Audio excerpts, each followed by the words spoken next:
thank you again for coming this morning. And Daniel, thank you so much for traveling from California to teach us today on the teaching that we are all mediums.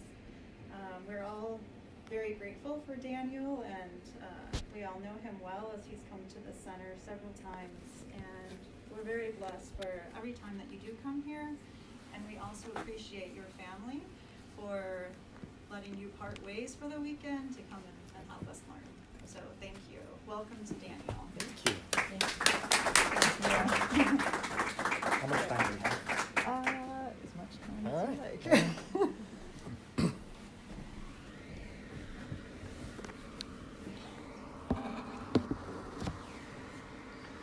Good morning. It is really a pleasure to be here with you. I enjoy coming to visit you. Thank you for inviting me back. I appreciate that.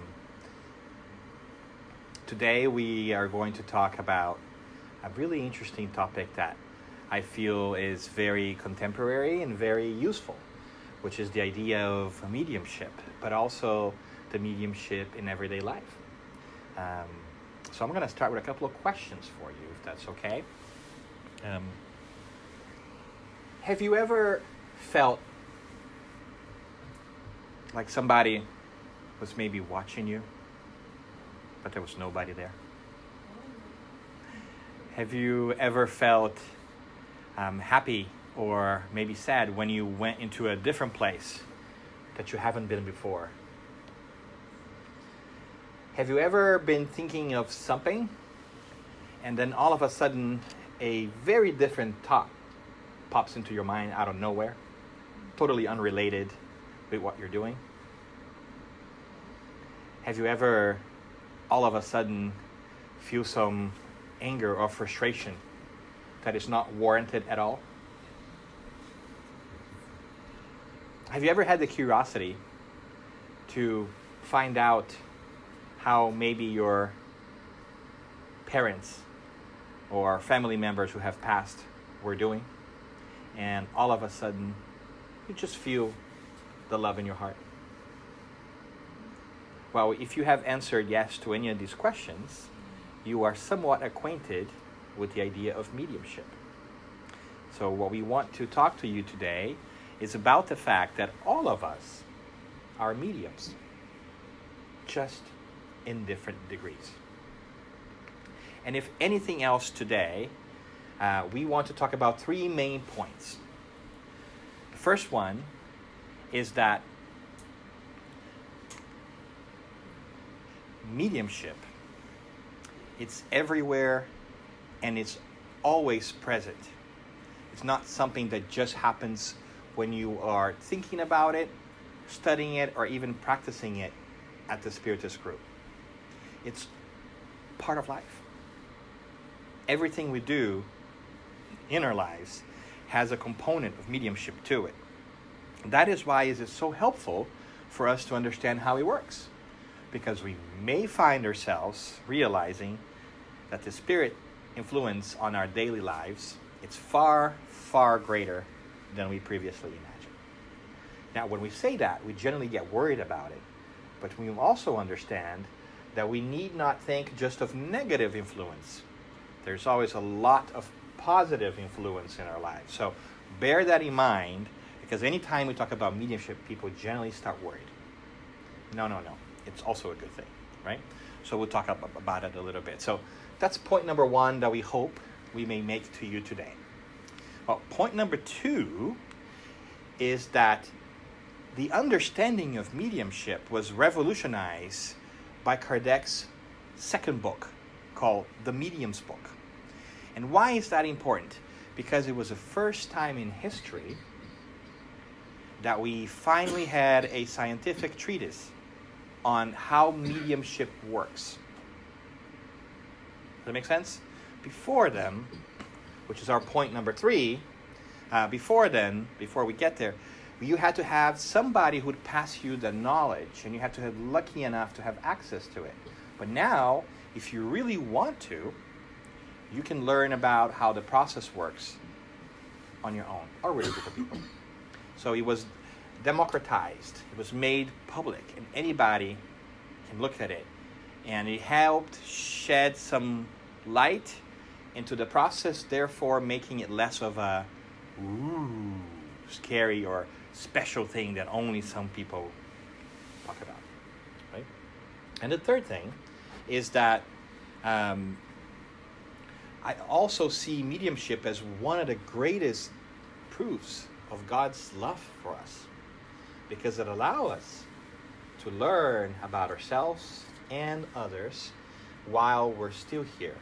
We don't need to just evaluate our lives or get great moral teachings once our lives is over and we are on the other side preparing to deal with coming back again to learn more.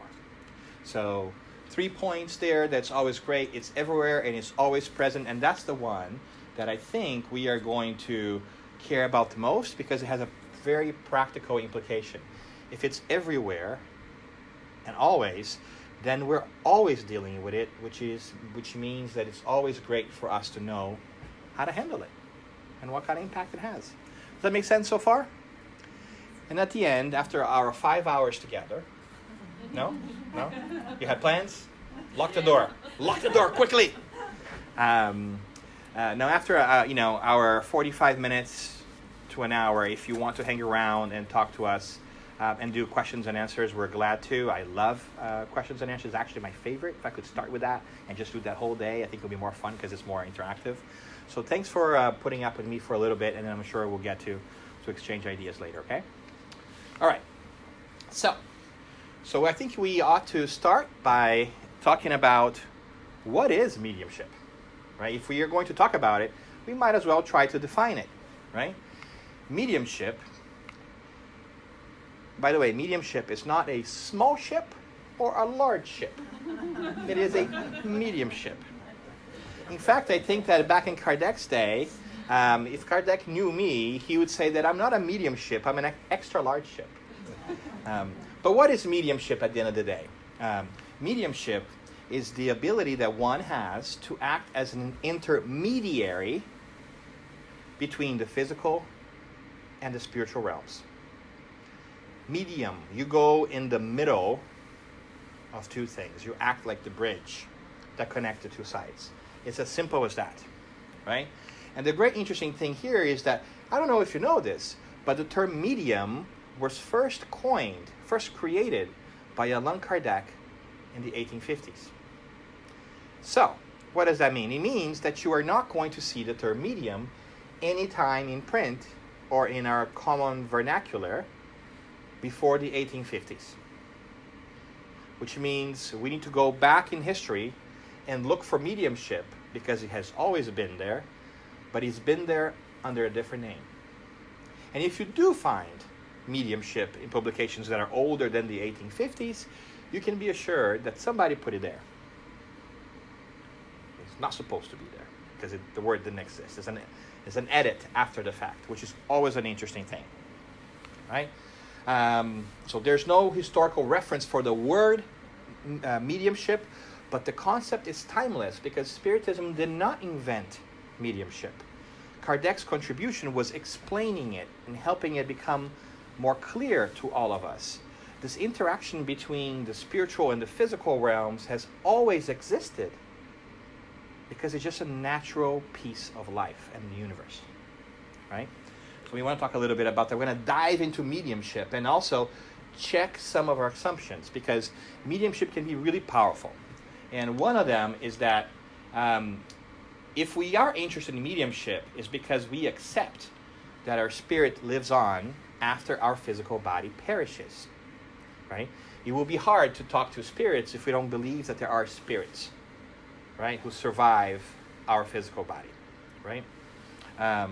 Because the spirits that we talk to or have talked to in history have told us that they too have lived here before, and now they are in the spiritual realm, right? So I want to make sure that I call out the assumptions that we're making as we're having go through this topic. And the second piece is, maybe you are also interested in this because you are looking for proof that it is indeed a fact that our consciousness survives the death, or the so-called death, of our physical body.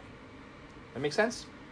All right, so either way, understanding mediumship can be a transformative thing to us, a transformative milestone in our physical lives and spiritual lives, because once we could begin to understand it, we begin to demystify it, and we are better able to live our lives.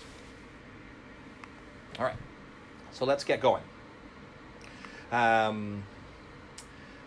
The main piece here is that the word is new, but the concept is timeless.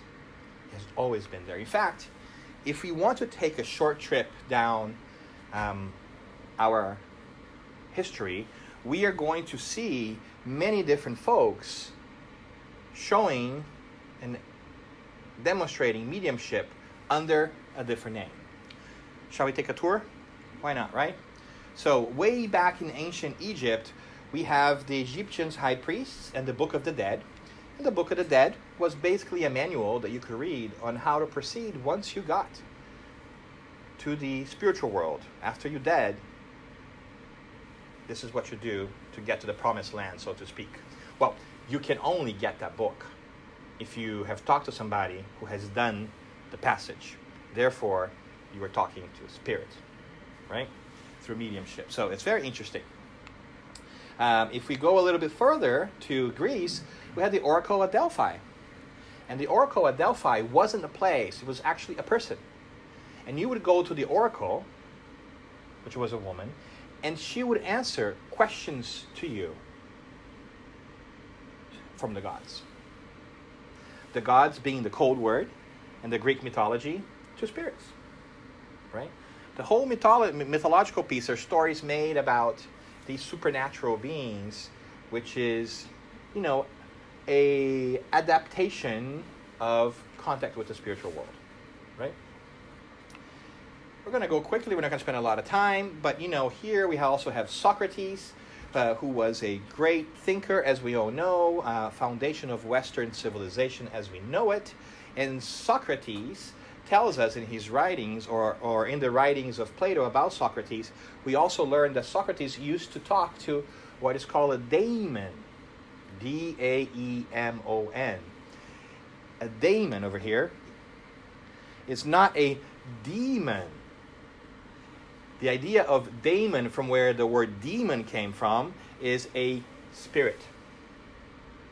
So he would talk to this intelligence outside of his body called daemon and have conversations. He was a medium, right? With time, we've corrupted the idea a little bit for reasons that we do not need to go into today, but we've made it into angels and demons as if they were creatures apart from us, from the creation, right? But anyways, it's always been there. And if we go a little bit closer to, the Common Era, we also are going to find Moses getting the 10 Commandments, right? As he goes up the hill and he gets the 10 Commandments. Well, who did he get it from? God. Last time I checked, God is not in physical form. So therefore, Moses was the intermediary between the spiritual and the physical. So he was a medium too. Which I have to pause here because I don't know if you ever saw Mel Brooks' History of the World Part 2. It's a hilarious movie, and one of my favorite parts in that movie is when he dresses up at Moses and comes down, and he has, and he goes, "Behold, I give you 15 commandments." And then one of the tablets falls down and breaks, and he goes, "Oops, behold, I give you 10 commandments." And which I guess explains why humanity has not got its act together, right? Because we lost 5 of the commandments and then we're not doing very well. I thought it was hilarious. It has nothing to do with what we're talking about, but it's pretty funny. So sorry, I had to throw it in there. But if we move forward too, right, we're going to see that in the New Testament, in Mark, we find this incredible spirit we call Jesus, healing the demon-possessed of Gadarenes, right? So you can only heal somebody who is demon-possessed if you're talking to the demon, which we know does not exist, right? The spirit. And so Jesus was a medium as well. And of course, we also see this wonderful passage in the letter to John, which says, look at this. This is a fantastic piece. I love this part. Such great advice. Beloved, believe not every spirit, but try the spirits, whether they are of God.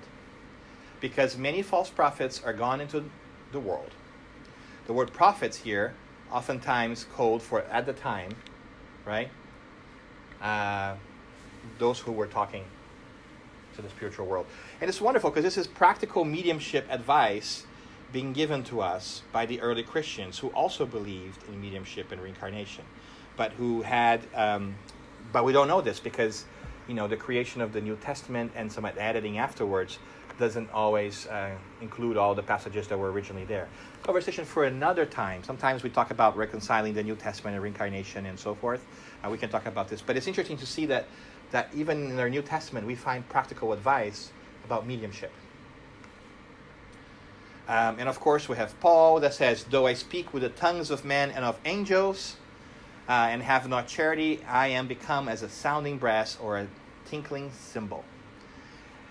Though I speak with the tongues of men and angels refers to the idea early on of speaking in tongues, which now today is different than it was back then, so but even in some traditions, some Christian traditions, the speaking of tongues is just people going to a trance and just start making sounds and so forth because the Holy Spirit has descended upon them as they believe it. The original piece was speaking in tongues was they would go into a trance and speaking languages other than the ones that they understood to people who understood that language to prove the mediumistic phenomena, right? Because once somebody starts talking a language that they do not know, and other people understand that language because they know the language, might be a pretty strong argument that something out of the normal is taking place there, right? But anyway, so we see that in Paul as well. And if we keep moving forward, of course, we always had the shamans. This is a horrible picture of a shaman, but it's the only one that I found. It's like a super scary one. Look at this guy. He's not very happy at all, I think. This is super scary. But you know what? Google didn't help me very much on that search. But the point here is we've always had, shamans or these like priests of the spiritual in early tribes and groups of people and so forth. So note to self, get a better picture of shamans. And of course, later on in the 10th century or in the 11th century, we have Francis of Assisi, who also was a fantastic medium himself, being able to channel such great things and playing an important and pivotal role in course-correcting Christianity in a way, back to its foundations. And later on, of course, closer to our history, you might remember the figure of Joan of Arc, a young girl who heard voices giving her tips and commanding her to go out into the battlefield and fight back the British who were about to take over what was then France. And if it were not for Joan of Arc, it's questionable whether we would still have people speaking French today, because the whole country would have been conquered by the British. But anyways, the point here is that a young, uneducated woman had some highly specialized military skills and knowledge of the battlefield, and things were going to happen that was not hers. Interesting as well. So many good, interesting stories throughout history for us to kind of dive into. And more recently, you might have heard of Emanuel Swedenborg as well, a great spiritualist medium. And as our time keeps going, of course, you might also have heard of the Fox Sisters in upstate New York, which started a new spiritualist movement, which then got shortened to spiritualist movement in general. And you also had some great people of science like Sir William Crookes right over there on the right side. And look at that mustache. Fantastic. I'm so jealous. And look at that hair. Not bad either. I wish I had it. And Sir William Crookes, besides being a great scientist who was very known for his research and so forth, and a member of the Royal Science Society, later in his life he was really interested in studying these spiritualist phenomena. And here we have a great picture of him. Here's him again, right? Studying this phenomena here, right? And this is Katie King, a spirit who's actually materialized. It's not the medium. This is the medium, Florence Cook, but this is the spirit. And through the act of materialization, which is a complex manifestation of mediumship, he was able to literally touch and weigh the spirit who was manifested, who had a different way than the medium itself. Fascinating stuff. So this is not the medium dressed in something. This is actually a spirit. Even more fascinating because, as I said, sometimes back in the day, we did not have Photoshop. So people who saw this picture and were there were even more taken by it, because nowadays, in our age of skepticism, we can't even trust the pictures and movies we see because it could be edited, but they couldn't do that back then. So it's really interesting. Interesting things in general. And at the end of his career, Sir William Crookes also had the courage to write a letter to the society saying that indeed he had verified this phenomenon and he believed it to be true, putting his own professional standing at risk. Fantastic. And of course, I don't know if you know this, but our very own President Abraham Lincoln was known to call the medium Nettie Colburn Maynard to the White House for some advice during the Civil War. Very interesting stuff. And here's also another medium, Elizabeth Hope, that went by the name of Madame d'Espérance, and Leonora Piper out of Boston too, some famous mediums of their own times. And of course, we should also mention D.D. Hume, who's an interesting person, a Scottish medium of great prowess in many different ways of mediumship, because there are many different types of mediumship as well. So if you're interested in knowing a little bit of the historical aspect of any of this stuff, you have some people that you can rely on and maybe go and read about. They're very interesting. And that brings us to a quick sampling, a little smorgasbord of how we see mediumship in our history throughout the ages. Of course, there are many more examples, and I really don't know them all. But I just want to give you something so that if you're interested in seeing the prevalence of mediumship as a whole through history, you have a place to start. But let's dive into the medium, right? The person who is the intermediary.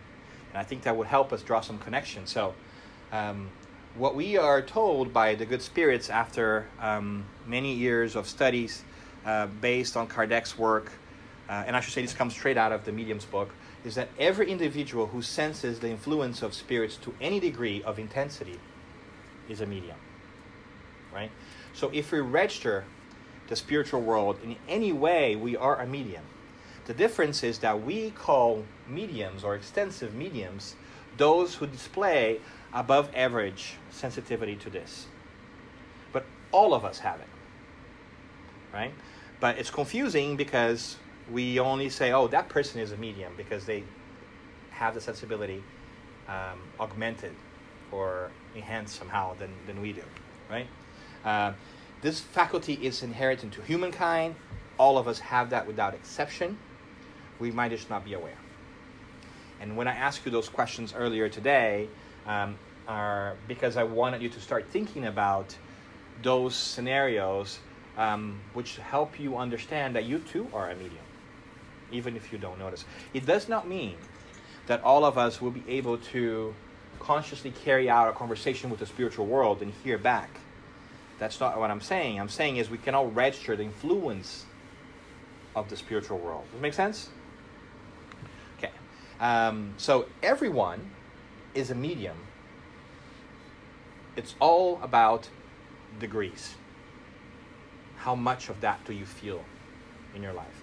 It's an important piece. Not only you, but everyone you know around you, without exception, is susceptible to some sort of spiritual influence.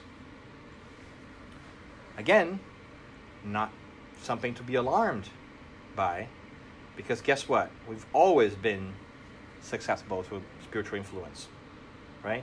So don't you go get scared of me right now, because now you know that you actually are influenced by the spirits. Because there's also good influence, and we like that good influence of the spirits, right?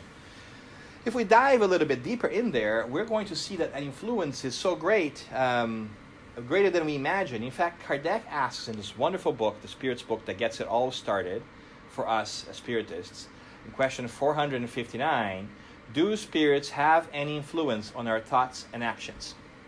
And look at this interesting, powerful answer. Their influence on you in this regard is greater than you suppose. For very frequently, it is they who guide you. In fact, they influence us so much that sometimes we are unaware of how much they actually influence us by suggesting thoughts and guiding us towards a certain specific thinking, right? Which in many cases is a really good thing, because it's just how we got sometimes some clarity on how to go places. Sometimes we even call that intuition. I had an intuition. Anytime you hear the word intuition, there should be a little flag going up. Ooh, interesting. Because it wasn't a thought, it was an intuition. So it's for you to word the use intuition, you sense that it's something different than a thought, even unconsciously, right? And sometimes you don't have an explanation for that. But, so if you keep going here and start thinking about, we also learned, if we want to get a little bit more specific on why is it that some people feel more that influence than others, is because it depends on more of a more or less sensitive physical organization. So our bodies determine how sensitive we are. It's a little bit of like a central nervous system kind of thing, right? So although mediumship is a spiritual characteristic, there is a physical part of it. So it's not uncommon for somebody who has a certain sensibility that's maybe really heightened to have offsprings who also have a little bit of that sensitivity, right? But it doesn't mean that is a physical thing. It's just the nature of spirit in general. And I think most important too, and we see that in item 159 of the medium's book, is to understand that mediumship doesn't always express itself in the same manner. That is to say, not all mediums are the same. Mediumship can be very vast and very different from person to person. Some people may have an intuition of what's happening. Some people may literally hear voices talking to them. Some people may see spirits, right? Some people may know the spirits are there, but they can't see it, but they're kind of seeing. There's all kinds of variations of how one registers the spiritual world. And even within those very categories, they don't happen the same way, right? There's people that barely see something. There's people that see very clearly. And those are also seeing. So it really varies. So it's almost like a fingerprint. It really depends on the individual. So it is really hard for us to compare mediumship types because they are not apples to apples. And that's why it's always very important for us to understand and study this thing if we really want to get a grasp of how the process works, right?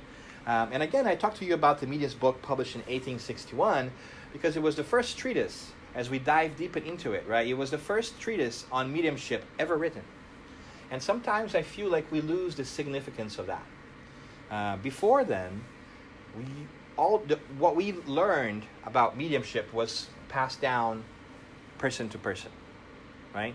And oftentimes that was the result of somebody's experiencing, passing it on to somebody's experiences. And so with time, you have a specific slant on how mediumship work or ought to do, right? Because all you've learned was from one peer that passed it on to you. The great thing about the medium's book, it is that it's a compilation of many different spirits and people weighing in on what mediumship is. So when you have hundreds of people talking about and sharing their thoughts on a subject, and you have somebody who's great at mediating and compiling all that information, you end up with a very robust body of knowledge about mediumship. In this case, you end up with a very robust publication on what and how mediumship works. And that's, I think, it's the benefit of Kardec, was that it is not, when you read the books by Kardec, although they're called Allan Kardec's, the medium, but he's technically the author, he's not the author. He's the editor-in-chief who has put all these different pieces of information and data by many different people in many different places together after analyzing them. Because it's a lot less likely that we will be mistaken or have bad information when we have that information being reviewed or triangulated by many different people. The challenge is that in our physical world, books always require an author. And so you have to give it an author. You can't list the names of all the spirits who authored that book. And that is perhaps, I think, the reason why the spirits asked Kardec to use a name from one of his previous incarnations to his books. Because his name was Reveil. He was actually an established educator at the time. But basically, I believe the spirits are saying it's important for us to understand that this is not the work of one man. Hence, a pseudonym. Put a different name in there, right? I'll name somebody who's not alive at this point in time, so people know that this is not the product of just one mind. That's my take, and I think it's actually quite brilliant in many different ways, because it symbolizes that the whole universe has to come together and collaborate for us to really understand the world around us. But it is the first treatise on mediumship ever written, and I got to be honest with you, it's not the most exciting book to be read. Right? It's not a book that you're going to sit down on Friday night, put some popcorn in the microwave and say, ooh, time for the medium's book, right? Because it is a little bit of a reference book. Kardec tries to whenever possible, maintain the original response of the spirit so we can judge by ourselves, but that makes it really hard and sometimes really dry, right? So it's not a book that should be read quickly. I feel it's a book that should be consulted and digested, slowly, because it takes time for you to process. There's a lot in there, right? But it could be a little non-entertaining. I gotta be honest with you, right? Sometimes it's a lot easier for us to read books that with novels with uplifting, messages, which are great. We should also read those. But if we really truly want to understand mediumship, the place to go and have it in our treasure chest of knowledge is the medium's book. The good thing is that you can also consult it in different parts, right? So if you're curious about a topic, you can jump straight ahead to it and see in the chapters and so forth. But it would be ideal if we could read the whole thing, if you truly want to understand and master mediumship, because there's something to be said about learning things in a sequence too, right? So that you build on your knowledge. And that's why I also recommend that before you read the medium's book, if you can, start with the spirit's book. Because the spirit's book is the starting foundation for all this. It lays the bricks, so to say, before you can start putting cement on top and building a house, which you do with the medium's book. And it's really interesting, and you see here how Kardec was so thoughtful about the way he built the knowledge, this body of knowledge called Spiritism for us, and help us build there. It started off because he was very keen on doing it in a format that was easy for us to understand. So he presents to us in his first book, the Spirit's book, a lot of information that was triangulated by many different people, right? And the second book he publishes is the medium's book, which he basically says, here is how I got all my information from the previous one. I want to put it all there out in the clear that if anybody wants to replicate that experience, they know how I got that information, how it was arrived at. Because the idea from the beginning was to empower all of us to understand the world around us. One more time, not making it his work, but making it the work of the spirits, who are now sharing that information with us so that we can build our own knowledge and become self-sufficient and learn how to learn by ourselves. Fascinating thinking that sometimes we don't conceptualize or don't think about because we are just reading the books and we're not thinking about the order or how they came about. But there was a lot of thought and a lot of intentionality from Kardec's part on how these books were sequenced and ordered so that we can learn better, right? Perhaps a topic for another time, but really interesting stuff. And of course, as we said, with the medium's book, mediumship becomes accessible to everyone and anyone that could read. Oh, well, the card is full. Should we just go on?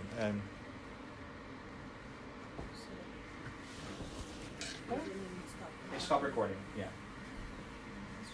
That's too bad, right? So we do this, look. Not that anybody would ever actually want to hear me speak again, but I do want to hear myself so I can see what is it that I was saying or not saying. So what should I do? Just forget it. Just leave it on the side. Thank you. So, as we were saying, mediumship becomes accessible to every and anyone who knows how to read and is willing to put in the time. Right? You have to put in the time if you want to learn anything, which is a challenge these days because we feel like people need to entertain us and make it easy for us to learn. And I feel like sometimes we've learned a little bit of the gusto of putting in the work in, right? And you're not going to leave it, to be honest with you, you're not going to learn in 15 minutes. You are not going to. You're going to take a time. It's a complex process, a mechanism that's very different from person to person. So we have to master the basics and how it works, the foundations, to begin to understand how it will work in different situations, right? And the other really important piece here is to demystify the medium. Because we tend to hold in a pedestal a little bit people who are called mediums, as if they were special beings under creation. But they're just like us. They're humans. Just like us. Because we are mediums too. Right? The difference is the degree of ability. Right? Like an Olympic athlete. It's a fantastic accomplishment. But they're humans too. Right? So it's important for us to know that, because we tend to give a lot of importance to mediums, which are great, just because they talk to the spirits. Who, by the way, are the consciousness of people who lived before us. So we are spirits too. So why do we oftentimes pay more attention to a so-called communication from the spirits if we don't even know who the spirit is? And that's some interesting messages that Kardec gives us, and teachings in the medium's book, is how to filter that. Because after all, if you need tax advice, you don't go to your car repair shop and ask for it, do you? Right? And if you want relationship advice, you might not go to your accountant. Right? So you have to know who is giving you the advice as part of the filter process to see whether the advice should stick. But sometimes, some of us, myself included, get a little like, ooh, it's a spirit message. Right? And so it's important for us to judge the message by its content, not by who is delivering it. Because if we just judge it by who is delivering it, then we might get ourselves into trouble. Right? And I feel like even a lot of our social problems these days is that we are filtering the messages by whoever is delivering them. And we either trust the sources or don't, right? And yes, I think with time, as we get many messages from one source, we end up building a certain sense of whether the message in the future is going to be good or not, right? Because you know that source well enough, and you have passed some judgment, good judgment, right? Some critical thinking and messages before. So you know that if it comes from somebody that cares about you and that has your best interest at heart, you should listen to it because you have a history of knowing that the person cares for you and gave you good advice, right? So yes, we do tend to trust the credibility of the source, but only after we have built it over time. But still, the right thing to do is to always be critical enough to judge the message by its content, right? Which is really, really hard. Because every time we read things, we tend to just take them in at face value. I call it like newspaper reading mode. You just read things and you just accept them, right? And there's people that prey on that. They want to modify the way you think by giving you a specific type of information because you will not question it. The spirits are no different. Some types of spirits will give you some type of information because they will stand to gain from you acting a certain way, right? So it's very important for us to build our ability to discern by ourselves so that we are not relying on others to the extent possible to make judgments for us. Because the whole idea is to grow and evolve, right, spiritually? And if that's the case, our ultimate goal is to not depend on mentors and guides and gurus. Otherwise, it's self-defeating. Otherwise, you're creating a dependence. You're not empowering yourself. Of course, it's great to get advice because nobody knows everything and guidance from people, but the idea is to think on our own. And in fact, is to take off our spiritual training wheels off our bike and be able to move forward.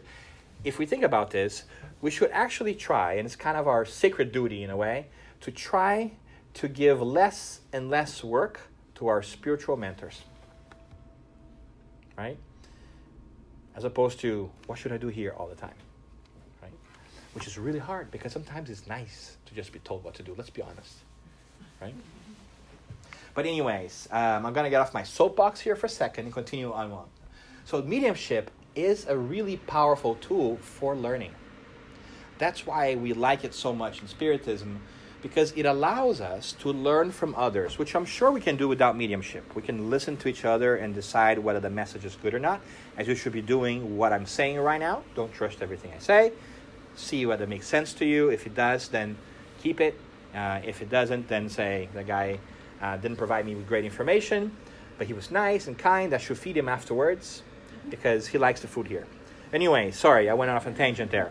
But my point is, mediumship allows us to learn from others who have experienced life just like we have, but see it now from a different vantage point on the spiritual realm. Right? When you are out in the boat and you look down and see people diving, you're able to see where they're going and what they're up to before they get there. Right? So that vantage point from spirits who care genuinely about us is very helpful, because it allows them to tell us, hey, course correct a little bit, because where you're going, it's not very nice, or it's not going to end up well for you. Right? So that's why we like mediumship, because it can accelerate our learning. The cycle of learning with mediumship increases. Why do I say that? Because if you take the long view, and this might be a little weird, but run with me here a little bit. If you take the long view on things, we have a life, we leave our physical bodies, we return to the spiritual world, we digest all the learnings that we have done, and we prepare to come back again, do it, we go back up again, think about it, reflect about it, adjust what is that we need to try to learn, and we come back again. Kind of like going to a day of work, right? We go to work, we come back home, we reflect on what we did with our day, hopefully, and the next day we do it again.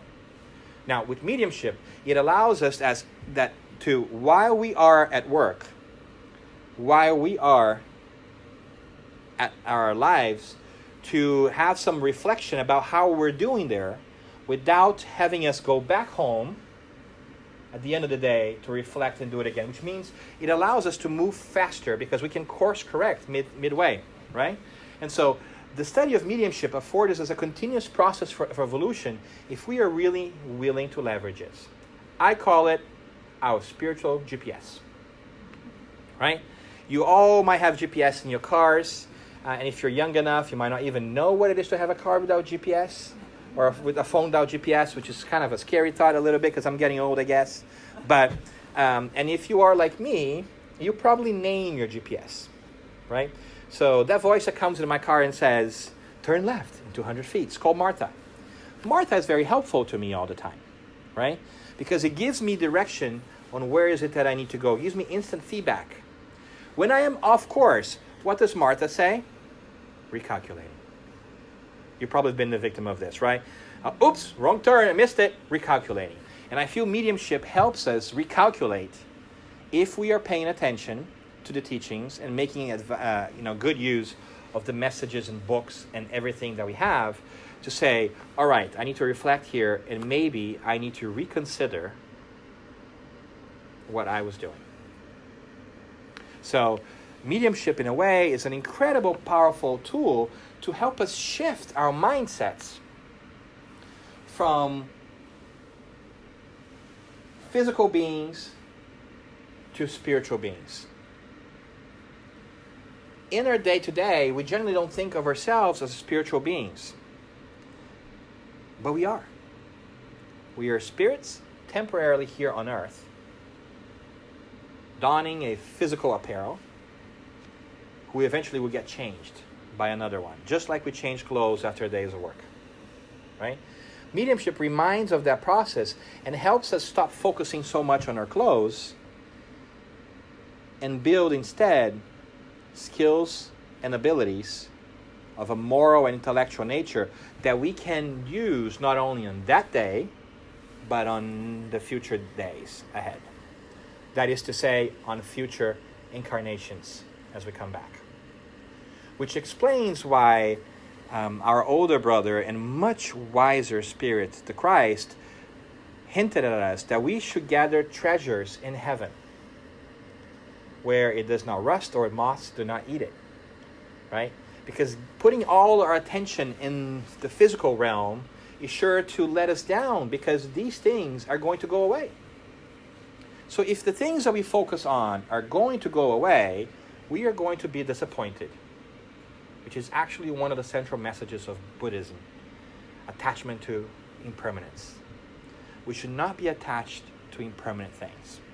Instead, we should be attached or put our happiness to things that are going to last. That is the smart investment, right? So invest in yourself and develop moral, emotional, and intellectual skills that you will take with you even after this physical body dies, right?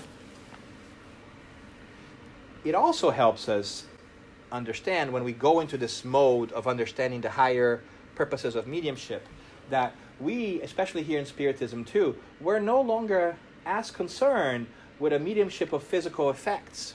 What do I mean by that? We're not as worried about the healing of the physical body. That's important. Let me make that clear. It's important for us to take care of our bodies, right? But we know that our bodies are going to go away.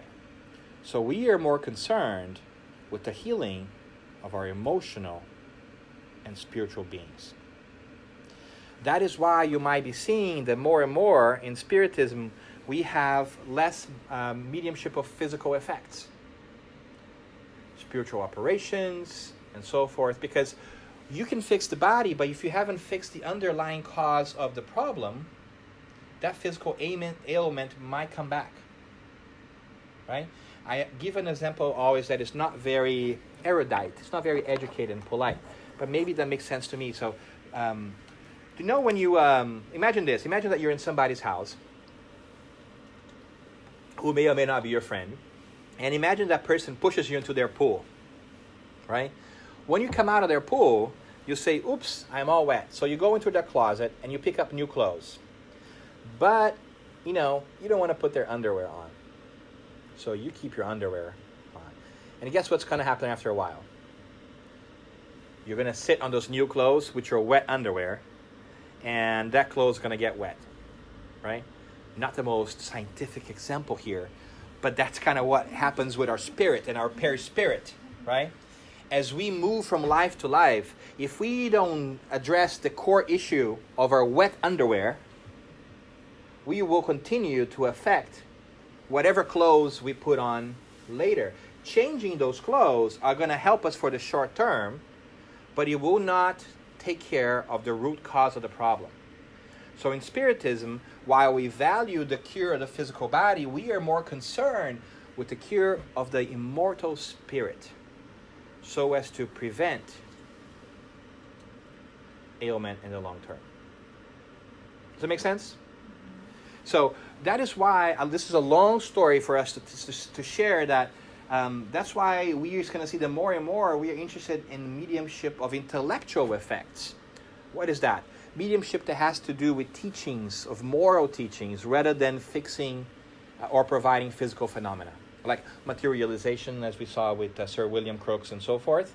There are not that many meetings like that before for us Spiritists. Of course, we respect anybody that does that, and it's great and it's wonderful and it plays a role.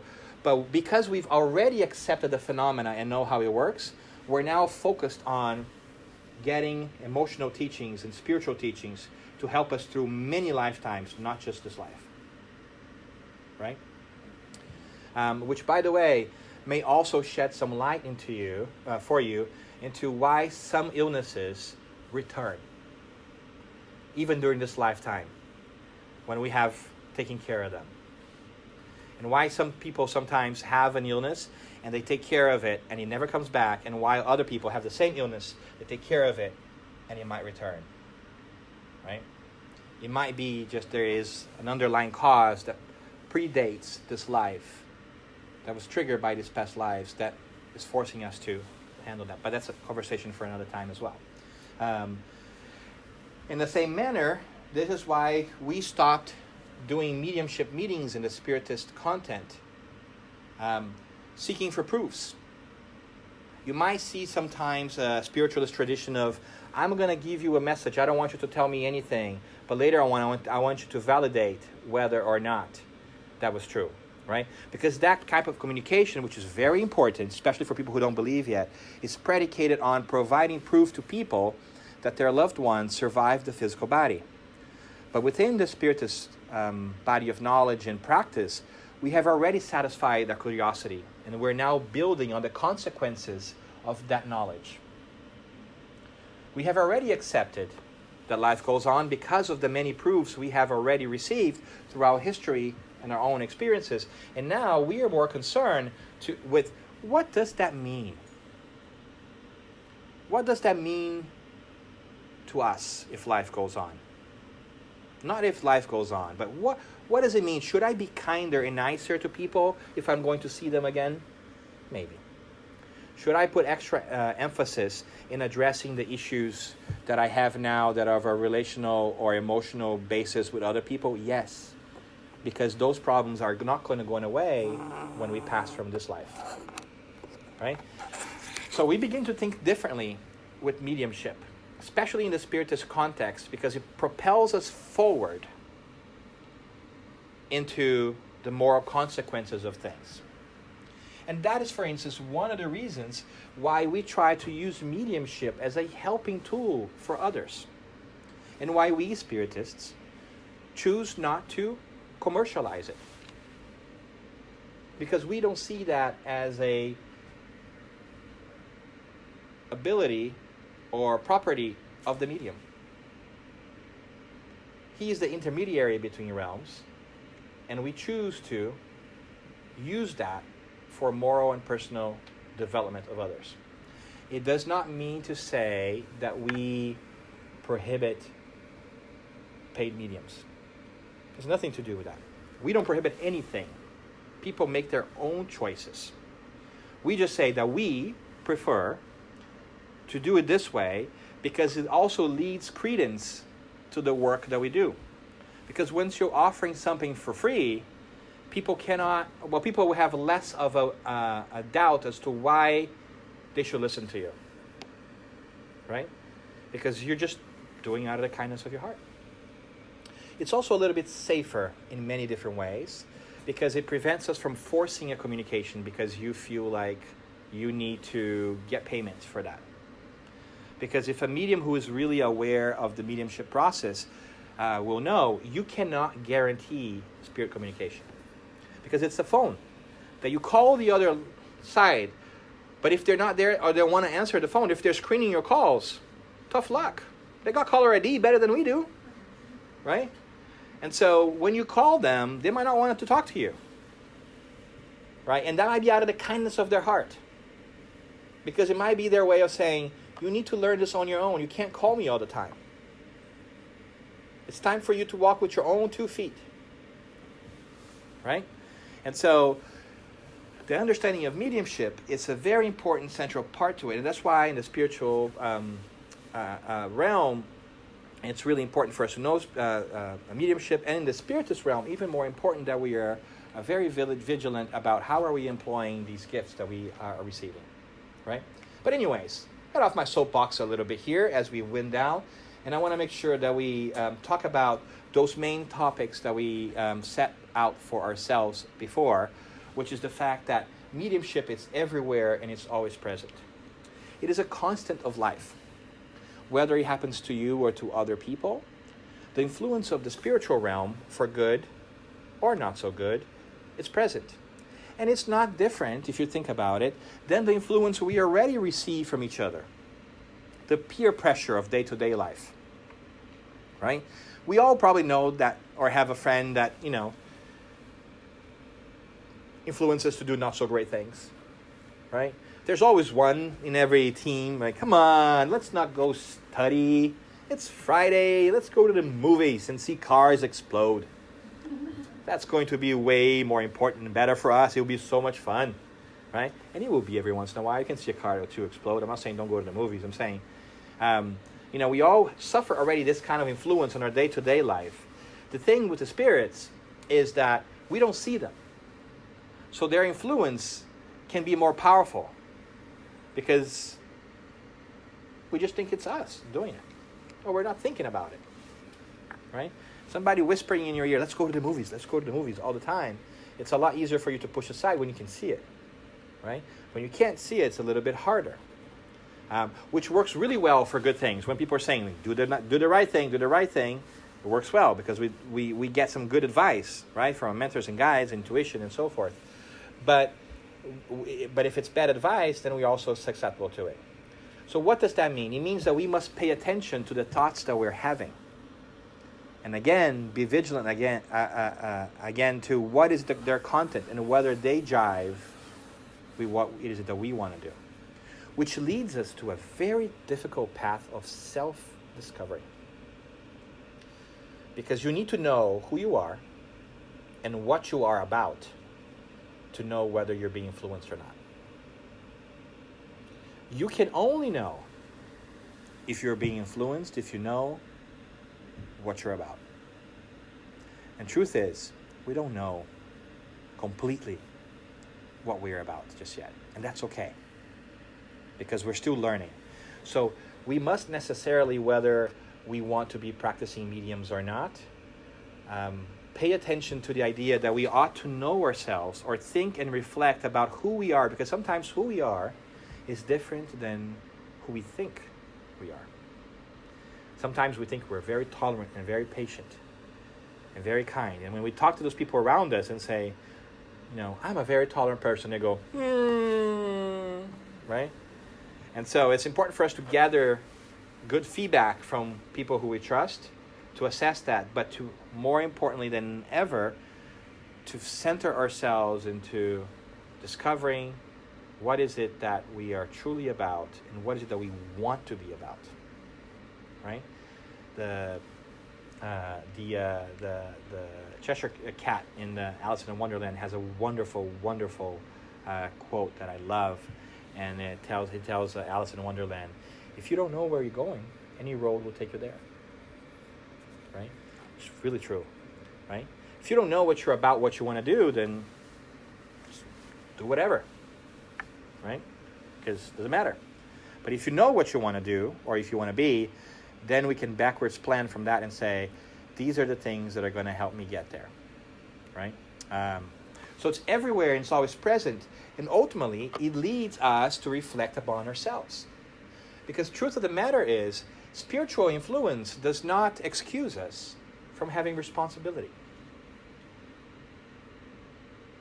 In fact, it might be a sign of spiritual adolescence when we say what kids say sometimes, well, but Johnny made me do it.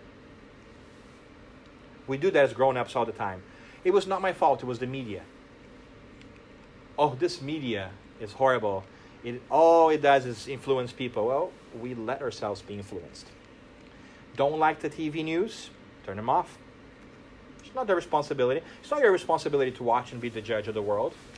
Take care of yourself, right? You don't agree with something, you don't want to be part of it, remove yourself from the conversation. Go into a positive conversation. If you feel those feelings building of frustration as you watch so-and-so, then think whether those feelings are yours, and if they are, which is okay, then think about, do I want to harbor this kind of being and feeling? It doesn't mean that you have disengaged from life. We're not telling you to go and sit and meditate in the Alps when there's nobody around. I think that defeats the purpose of learning, right? You cannot exclude yourself from the world, but you can exclude yourself from some situations that don't benefit you in the long term. But for that, you have to know yourself. That's so hard, right? And all of this, point number 2 was that it was all possible because we are now understanding how mediumship and influence of spirits work a little bit better, because we have all this research that was started with Allan Kardec and continues to be done by folks and spiritists everywhere, because Spiritism started with Allan Kardec, but it did not finish with Allan Kardec. It continues to grow, and it's our responsibility to add to it, either by example or by contribution in general, to continue to grow this body of knowledge so it's not a stagnant thing, because nothing in the world is stagnant. Nothing in the universe remains the same. It is always changing and evolving. So as we gather more understanding through primarily the spark that came from the Medium's book, we ought to also recognize that more and more there is a need for us to understand how these two realms of life work in our day-to-day work. And of course, while we're doing all of this, it's important for us to understand that the reason why we're able to communicate with the spiritual world is because there is an incredible learning opportunity for us to do so.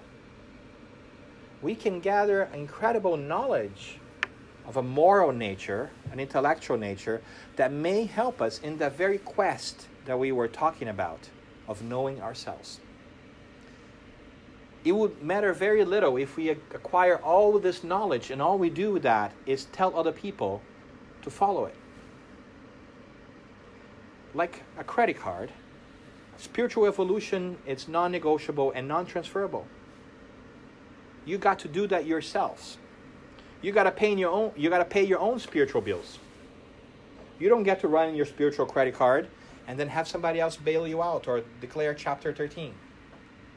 You have to deal with the consequences of your own actions.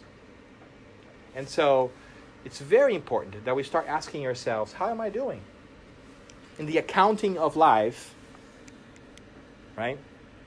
Am I making more deposits of kindness than withdrawals? Am I asking people to do things for me so I can benefit from it more than I am willing to give others? And sometimes I use these very simple and very mundane examples because it helps us coalesce around the idea that we ought to think about the love transactions in our lives and take some kind of reflection on how are we doing. Now, if you find that we are not doing so great, don't despair. There's an opportunity for us to act on it. By the grace of God, we will get there. And a proof of that is that the good spirits continue to come down to us and teach us by experience and by example, by literally sometimes using our voices and our bodies to imprint some of their learning and the feelings that they have so that we can learn how to model that with time. When we have our mediumship meetings within the Spiritist context, we learn so much. Because we are also oftentimes led to help spirits who might be suffering. And by helping them, we develop empathy.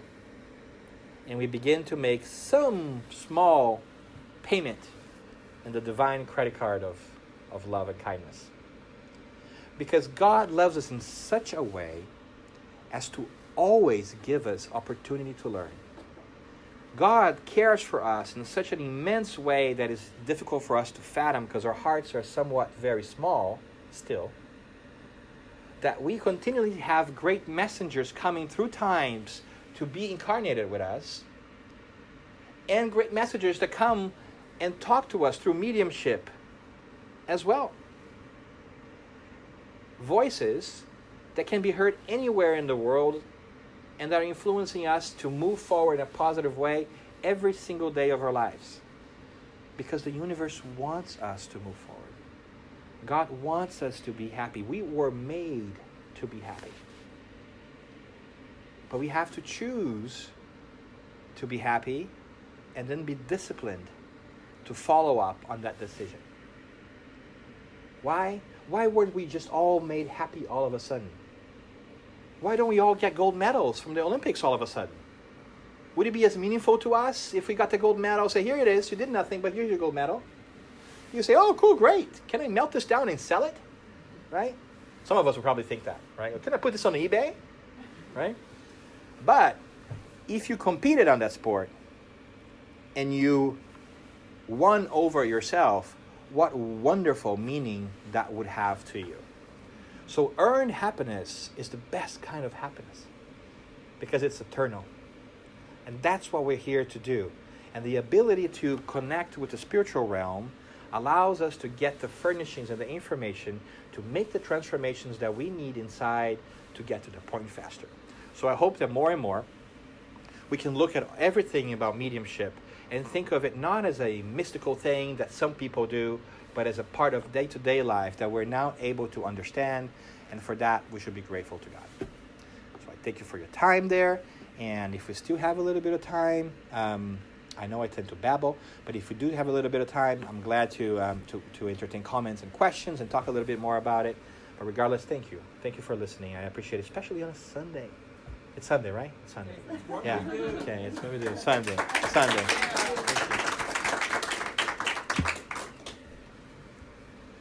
All right, any questions, any comments? I have a question. Because Is it an easy one or is it a hard one? I guess it's hard. So sorry, no, later. Question? No, you said that it's hard for us to judge and know ourselves. And Yes. I do agree, couldn't agree more. In the case of kids Mhm. that have this mediumship, like really they see, they talk to spirits, Mhm. how can we help them to judge? Because then it's even more difficult for them as they are growing up and they don't know how to Yes. do it. What It's age? difficult, right? What It's age a would you say? difficult one. No, it's a great one. It's a wonderful one. I love that question. What age are you talking about, kids? When you say kids, because there are 9. kids from like 1 to 99. 9. Depends on how you look at it. 9. Yeah. Right. 9. So what we know happens is that let me preface that a little bit. So sorry if it takes me a minute to get there. Okay. But what we do know that it happens is that the process of coming into this life, of incarnating, is a long process. We generally tend to think of a 9 months pregnancy, right? From conception to delivery. But if you think about it from a spiritual perspective, put your spiritual goggles on, the planning of that incarnation begins much earlier. So the spirit's already preparing to find out what kind of body and family and emotional support they are going to need for the things that they need to learn, right? So there is a planning process before that, right? And as you can tell, little babies are somewhat different in size than big babies, right? And so it takes some time for the body to grow, for the human body to grow, and be able to think for oneself, right? And I say that because the incarnatory process does not end when the child is delivered. As the body continues to grow, it begins to fill the mold of the perispirit, which was designed for that body. You know when you bake cake and you put the batter into the shape, whatever you want to? Well, little ones are like a little bit of batter that is growing, and how they're going to physically grow will be based on the mold that we cannot see, but it's their perispirit that is already there, right? And so that process generally goes until like 6, 7, 8 years old, when the body and the nervous system is kind of sort of like almost getting fully formed, right? I say all of this to say that it's not uncommon for little ones from that age of like 7, 8 and below to interact quite freely with the spirit world and not know that that's the spirit world. That's why we have imaginary friends, and that's why they see things that we don't see, right? I don't know if you have kids, or you might have kids. Like I have kids, and I remember my kid once, he was like 3. He's like walking around. He's all happy that he's like, walking and playing. He turns to my wife, he turns to me and goes. And then he turns to the couch, and there's nobody there, and he goes away, right? So clearly he saw somebody we did not see, right? So he said hello to 3 people, for instance, and he didn't know that that person was not a person, right? Which is kind of creepy for the rest of us, because you're like, right? But anyways, so it's not uncommon for kids at an early age to have this heightened ability that as their body begins to as the batter begins to feel the whole mold, might go away a little bit, because then they're more like in the physical realm than they are like the spiritual realm, right? But it is true, and it is sometimes rare, that kids past that age will still develop or show a high degree of sensitivity, right? Because generally kids get a little bit of a break because it's hard enough being a kid, right? Like attaching to a new. If you think it's hard being an adult, think about how it is being a kid from a spiritual perspective, right? The spirit's a little confused. They can't fully take control of their bodies yet. They know how to express themselves. They're still feeling the mold. They don't know how the body works. The brain is not fully formed, so they can't express themselves. It's very confusing for the spirit at the beginning of life, right, for them. But when kids after that age display the characteristics, still, we should not, I am of the opinion that we should not shush them or say, no, that's nonsense, right, as it was traditionally the case. It's important for us to talk to them about the existence of the spiritual realm, which they are seeing firsthand. When you see it firsthand like that, it's hard for you to deny it because you're living it, right? So it's important for us to talk about just part of their everyday life. And it's a conversation that is not different than a bad crowd conversation, right? When you have with kids, whether they're teenagers or not, saying, you want to make sure that you surround yourself and you don't talk to strangers, right? Isn't that the advice we give to our kids? So, hey, these are the people you can trust. You might see people every once in a while. That's part of life. Not everybody can see them. It's okay. Just make sure that you're not crazy, right? Some kids, as they grow up, they might struggle with that too, right? And teach them how to differentiate between who they can talk to or who they shouldn't talk to. But if they are indeed at an early age, which is somewhat rare, but it happens, it's more than necessary for us to start tackling the world of the spirits. And I am convinced that more and more we are going to be seeing more and more mediumship as we move on, right? As we move on in terms of, as we develop as a society and become more aware of the spiritual world, mediumship will become more mainstream than it is because more people will have access to it or be aware that it's happening. We already started to see that in our media, right? We have like more TV shows and so forth because the time is coming for us to pay more attention to that kind of stuff. It started in the 1850s when the spirits decided, all right, we're going to do all kinds of medium stuff everywhere in the world and you guys got to pay attention to this, right? But so I wouldn't treat it as something very much different than giving advice to your kid on who to trust, whether they have a body or not having a body. Does that make sense? Yeah, sure. You know?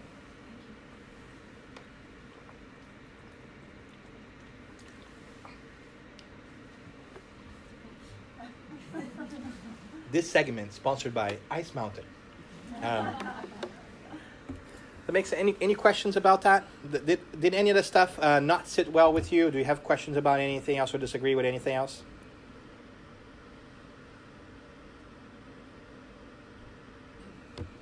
Makes a lot of sense. The only point which is really difficult, at least for me, is like when the thoughts come, is to understand is my thoughts or not. This is a concept which It's is very hard. a bit crazy for me, and it's kind of scary, right? Yes. Because we try to know ourselves, but it's not at all. Yes. I agree with you.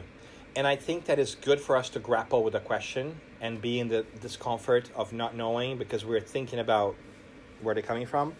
But what brings me some solace is the fact that whether they are our thoughts or whether they are external thoughts, the solution is still the same. We have to decide whether they're good ones or not. Because we should not believe everything we think either. Because we think a lot of stuff that's nonsense. And that's us, right? So let's not transfer the responsibility and say, well, every good idea was mine and every bad idea was somebody influencing me, right?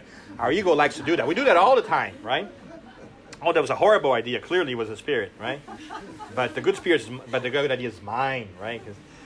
So at the end of the day, it's up to us to filter what is it that we are going to do. Because I feel like at our level of evolution, it's hard for us to control our thoughts and feelings. We are going to have some thoughts and we are going to have some feelings every once in a while that we're not proud of. And that's okay, because that's who we are. Let's not deny who we are. Let's not judge ourselves too harshly for that. But what we can control and ought to control is what we do with those thoughts and not let them become actions. Right? In time, when we're doing a good enough job of controlling and not letting these thoughts become actions, we are going to notice that our thoughts are going to be less and less frequent because we have done so much practice in containing the action that we are training our emotions and our thoughts to not be this unbridled horse, right? This Mustang that's kind of running around. So I want to make sure that we also give ourselves some grace and some space to understand that we're human. And part of the human process of where we are is to have these thoughts that we're not very proud of. The question is, what are we going to do with them? Right? And just like feelings are feelings. We just feel them. They're not bad or good. They might feel good or bad, but in themselves, there's not a judgment to them, right? But we need to acknowledge them and decide what is it that we are going to do. In the past, through our revolutionary process, instinct guided us.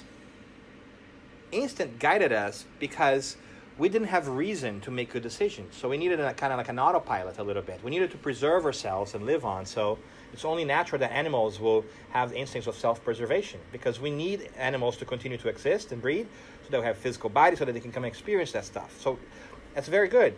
But now that we have reason and reason is starting to grow, we need to control our impulses and decide which ones are good or not.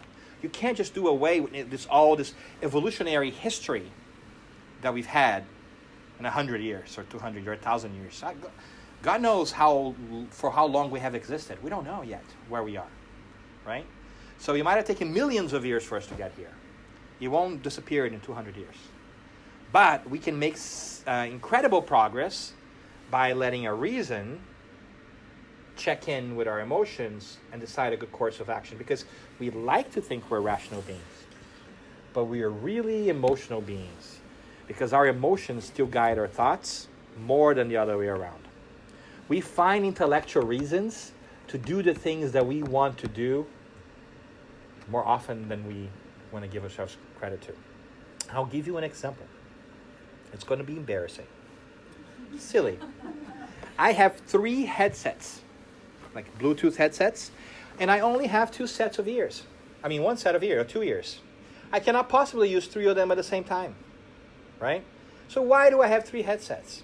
Maybe I should do away with them, right? And you know what? I just bought a 4th pair of headsets on the plane on the way here, because these were better headsets, and they had this special technology that you don't care anyways. And I just had to find a reason to do it because I wanted to do it. Everything about it told me, that is stupid, Dan. Why are you doing that? You don't need a 4th pair of headsets, right? But I did it because guess what? I wanted to. Because what? I am not a rational being. I am an emotional being who's flawed and made a rational decision to let that one go because it was somewhat inconsequential.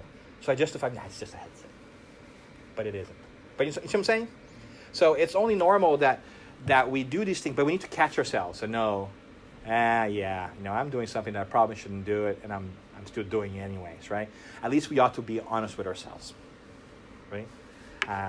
Does it make sense? So the rational piece and the knowing the thought part, it's something that is still the realm of challenges that we face. That's our job. Our job is to figure out what to do with our thoughts. In due time, we'll be able to not have those stuff. So I hope that by the end of this lifetime, I will no longer want to buy headsets. It's one of my goals. You give the others one away. I have not yet given them away. I have not yet given them away, but I need to. So now I'm looking for good owners who are going to use them because I'm very attached to them. And I don't know if you know this, but it's very important to have a good headset because if you're in a plane and if you're sleeping or you're trying to sleep, the big ones are not good because when you go like this, they go, So you have to have in-ear ears. So I justify, right? But yes, I plan on doing it, but I haven't done that yet. I should disclose that too. So on the headset department, suckiness level, pretty high over here, right? I'm working on it. Oh, it's starting to smell food, which means you're probably going to go in a little bit. What about buying books? How do you do that? I'm buying books. Any resistance at all? The universe has taught me a good lesson. A mentor, a more enlightened mentor, came down to earth and married me. And she said, "You don't have space for books anymore." Right? You have To which, give some of them to away. which I acquiesced. But being an enlightened mentor, knowing the ways of human psychology, or at least this human psychologist also said, here is a Kindle where you can keep all the books you want in digital format, right? And they're cheaper, and they won't take space in the house, and you can take them with you wherever you go. To which I said, I really like books, the smell of books and turning pages. How am I going to live without that? And she says, here is a wonderful Kindle. Right? So with books, I'm doing way better. I have them in digital format, which is really great, because it also answers the old age problem of which books to take with you. I don't know if you have been victim of this. I don't read one book at a time. I read many books at a time. And when you go somewhere, you say, but which of these 5 books I'm going to take with me? And then you say, I'm going to take these 2. And when you take these 2, I'm like, oh, I really wish I was reading the other one that I left behind. You never want to read the ones that you've taken, right? So I kindled myself, which is yet another proof of how everything evolves from the physical to the spiritual with time. And I'm half joking about this. I'm half serious about this. Even the books, the physical books, right, which are really just carriers for what? Thoughts and concepts, are changing themselves. They're no longer physical. Now they are digital, right? They exist in the cyberspace. Even our technology, you'll notice that our computers now no longer have floppy disks, right? And the new ones don't even have a space for you to put like your thumb drive or things anymore. It's all through the cloud, right? So even the material stuff is like becoming more ethereal. It's starting to be everything abstract, right? It's a normal progression of things, which I think is fascinating because there's a pattern to the universe, and it's telling us more and more we're going to be less and less physical, which just makes it worse and worse for me to justify having 4 headsets. Just ask for God's forgiveness. You have a weakness. Good point. I have many weaknesses. I would say I don't even need to ask for God's forgiveness. You know why? Because God has already given it. Because God is not troubled by my faults. Because God accepts me the way I am, much the way He accepts you the way you are. God is not hurt when we made a mistake. God does not get angry with us. Our God is not a mean and vengeful God. I'm taking your answer and running a little bit with it because I'm sure you meant it in a good way, and I appreciate it. So I'm not disagreeing with you, so hope you know. I'm saying God is so perfect in God's self, if there isn't a self, I don't even know what God is, that we don't need to worry about God's acceptance of us. That was never in question. God created us. God has always accepted us from the beginning, and will always accept us, no matter the mess we get ourselves in. The prodigal son. Right? There will always be a return path to God. The question is, are we willing to do it, and how quickly is it going to take? Right? So I'm really grateful, but it is not, as your point clearly illustrates, it's also not okay for us to just say, it's going to be there, so I'm not going to put any effort into it. Right? I'm going to take a God sabbatical. Right? And because there's a lot of people taking a God sabbatical in their entire life. Right? And that's okay. But I'm saying, like, let's not be the ones who do that if we can, because it will bring us to happiness greater. So thank you for letting me take a ride on your great things here. And yes, I think that God will forgive me for the headsets. And I haven't specifically asked for that, but I might. I might after today. Right?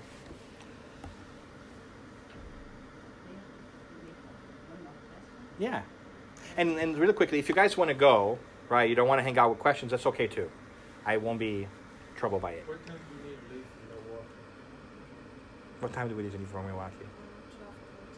12:30, yeah, there you go. Thank you, that's a thoughtful question. I forgot we're going to Milwaukee today. Thank you for that. I'm going to call you my guardian angel. Sorry to disrupt you. We are all mediums. Who is able to work in mediumship? Work inside of the spirit center? Great question. So who can participate in spirit and the mediumship work in the Spirit Center? Anyone.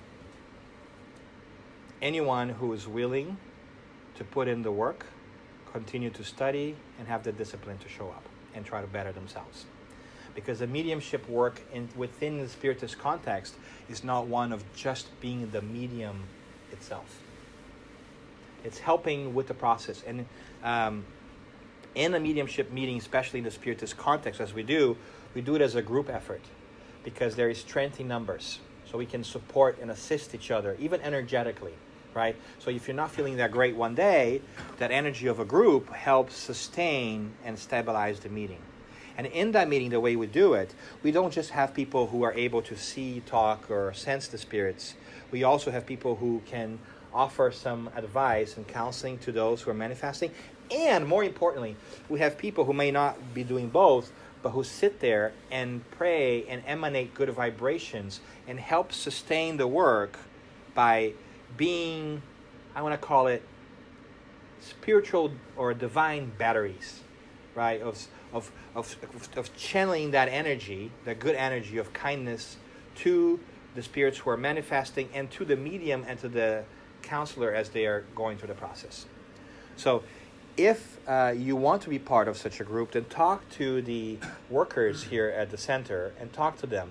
But generally the way it's done in every center is different because every group has their own rules, and it's important for us to follow the rule of the group because that's how the group decided to do things. It generally is preceded by a period of study. Because before you can sit down there and be part of the mediumship work, you have to understand what mediumship is. And not with just this quick talk that we talked about, right? We scratched the surface on the very basic piece. We need to go through the reading of the medium's book and conversations about it, understanding of that, and also understanding what is the purpose of the meetings that we are going to be in. Because mediumship meetings can be very different. They have sometimes different purposes. So you have to go through all this process. And if we are willing to go through all this process, and we've put the time in and the discipline, I don't see why we would not be able to join a meeting if we are being disciplined, if we're studying, and if we're actively trying to improve ourselves. Right? That's my take on it. But so talk to folks, because yes, you can be very much so part of a Spiritist mediumistic meeting without being an extensive medium yourself. Right? Much the same way, you can come to this group without being a Spiritist. You don't have to. We're not limiting people, but we do require for these kinds of meetings some upfront investment and commitment. Because as you can tell, it's delicate work, and we're always questioning ourselves, right? So it's hard to know. That's why we tend not to make these meetings open to the public. Because it's hard enough for the medium sometimes to be able to tell which is theirs and which is not. And so to do that in front of people that we don't know, it's even harder because we're humans and we are afraid of judgment. And that throws a wrench in the process. Therefore, we limit the group number of people, and that's why we have them generally study together for a while so that they can get to know themselves and each other in the process. And then as you trust that person, you've spent time with the person, you're more able to be part of the process without worrying about what is he or she going to think when I say this. Because that will be detrimental to the work itself, right? So there is a method to our madness. The way generally we do things, of course, varies from place to place. It's based on the idea of setting the best possible environment for people who are part of the meeting so that we can grow the most and help others in the process, right? And that means making sure that we're also very mindful of the resources we have, which are the members of the group, right? And in public talks like this, it makes sense people can just kind of come in and out, right? And if you don't want to, you walk out. But in a mediumistic group, it doesn't make sense for you to show up every once in a while. You're not reliable. We need you there, right? As a spiritual battery and so forth. So you must commit to the work. And that's why after a while, we generally say this is a private meeting. If you're interested, talk to folks in the group, and maybe there will be another one in the future. But for right now, this group is up and running. All right, does it make sense? And, we have find some great guidance on how to structure meetings, too, in the Medium's book. We can always go back there and look at things and talk over to people and share ideas and then find the best way that the group wants to work. It has to be a group decision, right? Every group has to have a group decision. Well, with that in mind and knowing about our time, I want to be very thankful once more for your time and your patience. You guys are fantastic. Thank you so much for inviting me. I love being here with you guys. I love seeing you guys work. It's amazing to see how The things grow and change over time. I remember when this was an idea, and here we are. You've made it all possible. And it's all only possible because you keep coming and you keep giving of yourselves. So come to the group and give of yourselves to the group, right? Yes, it's okay for you to come and learn and listen and leave. That's fine too if you want to. But it's wonderful when you take part in the group and when you help, when you volunteer to do things, because there's all volunteers here and it's a lot of work. So come, help. Your contribution is very much needed. Even if you don't know what you can contribute, you can contribute something. And even if it's just a smile and just being here, being part of it and making a difference. So thank you so much for letting me be part of that group for this period of time. And I look forward to seeing you in the future. And I hope that God may continue to bless you and help you grow in your understanding and, more importantly, in the practice of love and everything that you do. So thank you so much and see you next time. Yeah? Thank you.